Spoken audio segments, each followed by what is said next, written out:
Hello friends, હું છું Asha. Welcome to my channel Dev cuisine. Friends, આજે હું તમારી સાથે દાણા મુઠિયાના શાકની રેસીપી શેર કરવા જઈ રહી છું. આ શાક લગભગ ગુજરાતી ઘરોમાં શિયાળામાં બનતું હોય છે અને ઠંડીમાં ખાવાની મજા આવે તેવું ગરમા ગરમ આ શાક એકદમ સિમ્પલ મસાલાથી બનાવવામાં આવે છે. તેમ છતાં પણ તેનો ટેસ્ટ એકદમ ચટાકેદાર અને ટેસ્ટી હોય છે. ની ગ્રેવી અને તેમાં એડ કરવામાં આવતા મુઠિયા જો એકદમ ટેસ્ટી બન્યા હશે તો આ શાક ખાવાની ખૂબ જ મજા પડી જશે. તો સ્ટેપ બાય સ્ટેપ આપણે આ શાક બનાવવાની શરૂઆત કરીએ.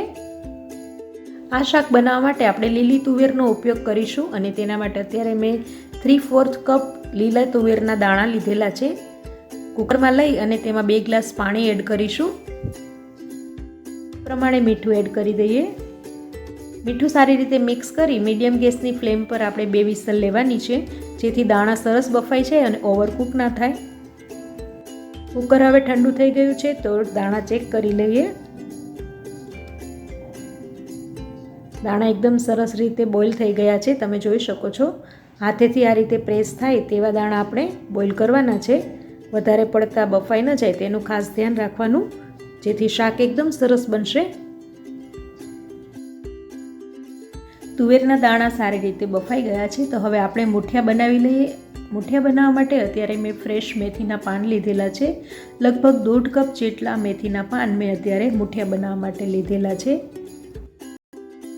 મેથીના પાન સારી રીતે વોશ કરી અને ઝીણા સમારી લેવાના છે. ત્યાર પછી મિક્સિંગ બાઉલમાં લઈ બીજા મસાલા એડ કરી દઈએ.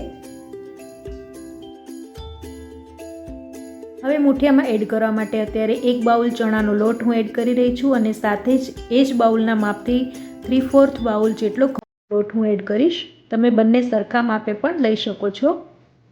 લોટ થોડો વધારે હશે તો મુઠિયા સરસ ફરસા બનશે.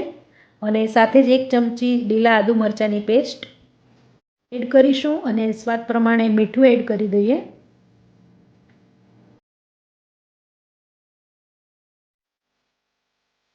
અને સાથે જ અડધી નાની ચમચી હળદર એડ કરીશું. તીખાશ તમે તમારા સ્વાદ પ્રમાણે લઈ શકો છો. અત્યારે હું 1.5 ચમચી લાલ મરચું પાવડર એડ કરી રહી છું. અડધી નાની ચમચી હિંગ એડ કરીશું. મેથીની કડવાશને મેન્ટેન કરવા માટે 2 ચમચી ખાંડનું બૂરું એડ કરી દઈએ. મોણ માટે 2 ચમચી તેલ એડ કરી દઈએ, જેથી મુઠિયા અંદરથી સોફ્ટ બનશે. 1/4 ટીસ્પૂન જેટલો ખાવાનો સોડા એટલે કે બેકિંગ સોડા એડ કરીશું. સોડાની ઉપર આપણે 1 ચમચી લીંબુનો રસ એડ કરી દઈએ. મુઠિયામાં તમે તલ કે અજમો પણ એડ કરી શકો છો. હવે આપણે બધા જ મસાલા મેથીમાં સારી રીતે સૌથી પહેલાં મિક્સ કરી લેવાના છે. તો મેથીમાં આ રીતે લોટ અને મસાલા સારી રીતે મિક્સ કરીને થોડું પાણી એડ કરવાનું અને સરસ રોટલી બનાવતા હોય તેવો સોફ્ટ ડો તૈયાર કરીશું. એકદમ સરસ સોફ્ટ ડો તૈયાર થઈ ગયો છે. હવે તેમાંથી આપણે મીડિયમ સાઇઝના અથવા તો નાની સાઇઝના બોલ્સ બનાવી લઈએ. તમે બોલ્સ પણ બનાવી શકો છો અને લંબગોળ શેપ પણ આપી શકો છો. તો આ રીતે અત્યારે મેં મીડિયમ સાઇઝના બોલ્સ તૈયાર કરી લીધા છે. હવે તેને ડીપ ફ્રાય કરી લઈશું. મીડિયમ ગેસની ફ્લેમ પર આપણે મુઠિયા તળીશું, જેથી સરસ રીતે મુઠિયા તળાઈ જશે અને અંદરથી કાચા પણ નહીં લાગે. આ રીતે બધા જ મુઠિયા આપણે તૈયાર કરી લઈએ. એ વધારે નથી તળવાના, આ રીતે ગોલ્ડન બ્રાઉન કલર આવે ત્યાં સુધી તળીશું, જેથી આપણે શાકમાં એડ કરીએ ત્યારે તે થોડો રસો એબ્ઝોર્બ કરી શકે. 7 થી 8 ચમચી જેટલું તેલ અત્યારે હું યુઝ કરી રહી છું. આ શાકમાં તેલ થોડું વધારે હશે તો સરસ લાગશે. તમે તમારા ટેસ્ટ પ્રમાણે ઓછું કે વધારે તેલ યુઝ કરી શકો છો. સાથે જ આપણે તેલ ગરમ થાય એટલે અડધી નાની ચમચી રાઈ, અડધી ચમચી જીરું અને અડધી ચમચી અજમાથી વઘાર કરી દઈશું. તલ જીરું સારું ક્રેક થઈ જાય ત્યાર પછી તેમાં હિંગ ઉમેરી અને મેથીના પાનથી વઘાર કરી દઈએ.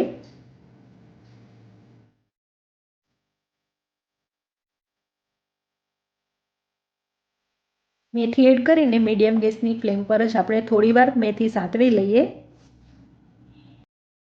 2 થી 3 મિનિટ મેથી સાતળીને તેમાં અડધો ગ્લાસ જેટલું પાણી એડ કરી દઈએ. પાણી થોડું બળી જાય એટલે મેથી સરસ કૂક થઈ જશે. હવે આપણે તેમાં 1 મોટી ચમચી લીલા આદુ મરચાંની પેસ્ટ એડ કરીશું, અડધી નાની ચમચી હળદર, 1 ચમચી ધાણા જીરું, સાથે જ લસણની ચટણી એડ કરીશું। આ લસણની ચટણીમાં મેં 7 થી 8 કળી લસણ અને 2 ચમચી લાલ મરચું પાવડર લીધેલો છે, તો આ પેસ્ટ આપણે એડ કરી દઈએ। સાથે જ આપણે લીલા મરચાંની પેસ્ટ પણ એડ કરેલી, તો તીખાશ તમે તમારા સ્વાદ પ્રમાણે મેન્ટેન કરી શકો છો। હવે બધા જ મસાલા સારી રીતે મિક્સ કરી લઈએ। મસાલા સારી રીતે મિક્સ થઈ ગયા છે અને તેલ પણ સરસ છૂટું પડવા લાગ્યું છે, તો તેમાં 3 થી 4 ટામેટાની પ્યોરી અત્યારે હું એડ કરી રહી છું। આપણે જે શાક બનાવી રહ્યા છીએ તે તમે 3 થી 4 વ્યક્તિને સર્વ કરી શકો તેટલી ક્વોન્ટિટીમાં બનશે।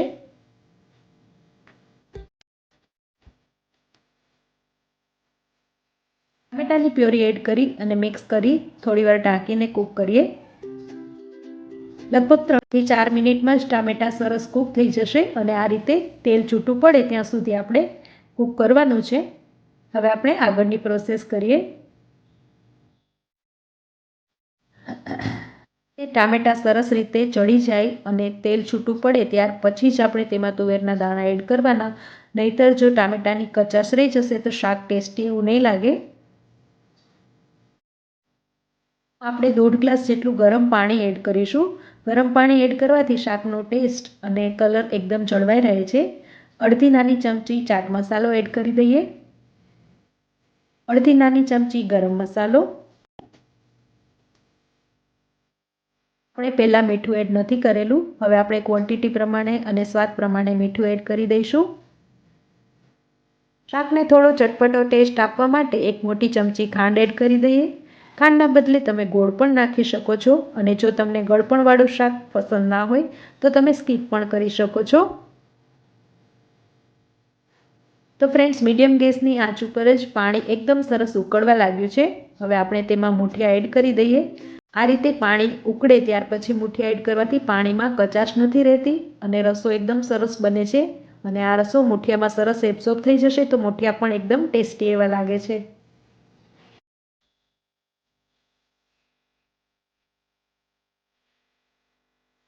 ઢાંકણ ઢાંકીને શાક કૂક થવા દઈએ। લગભગ 4 મિનિટ સુધી મેં આ રીતે શાકને કૂક કરી લીધું છે અને તમે જોઈ શકો છો તેલ એકદમ સરસ છૂટું પડ્યું છે અને શાકનો કલર પણ સરસ આવ્યો છે અને પાણી પણ સારા એવા પ્રમાણમાં મૂઠિયામાં એબ્સોર્બ થઈ ગયું છે। હવે શાકમાં આપણે 2 ચમચી લીંબુનો રસ એડ કરી દઈશું અને ઝીણી સમારેલી કોથમીર એડ કરી દઈએ અને બધું જ સારી રીતે મિક્સ કરી લઈશું અને ગેસની ફ્લેમ ઓફ કરી દઈએ। તો ફ્રેન્ડ્સ, તૈયાર છે એકદમ સરસ ચટાકેદાર દાણા મૂઠિયાનું શાક। જો તમે ક્યારે આ રેસીપી ટ્રાય ન કરી હોય તો ચોક્કસથી ટ્રાય કરજો અને આ રેસીપી વિડીયો પસંદ આવ્યો હોય તો તમારા ફ્રેન્ડ સાથે પણ શેર કરજો। તો ફ્રેન્ડ્સ, તૈયાર છે એકદમ ગરમા ગરમ દાણા મૂઠિયાનું શાક। જો ઘરમાં ઊંધિયાની બધી જ સામગ્રી અવેલેબલ ન હોય ત્યારે આ એક બેસ્ટ ઓપ્શન બની રહેશે, તેની હું ગેરંટી આપું છું। આ શાક તમે બાજરીના રોટલા, પૂરી કે રોટલી સાથે પણ સર્વ કરશો તો ખૂબ જ ટેસ્ટી એવું લાગશે અને બ્રેડ સાથે પણ આ શાક ખૂબ જ સરસ લાગતું હોય છે। તો ફ્રેન્ડ્સ, તમને આ રેસીપી કેવી લાગી તે ચોક્કસ મને કમેન્ટમાં જણાવજો। મારી ચેનલ પર તમે નવા વ્યૂઅર્સ હોય તો ચેનલને સબસ્ક્રાઈબ કરજો અને બાજુમાં આપેલા બેલ આઇકોન પર ક્લિક જરૂર કરજો, જેથી તમને અમારા આવનારા નવા વિડીયોઝની નોટિફિકેશન મળતી રહેશે।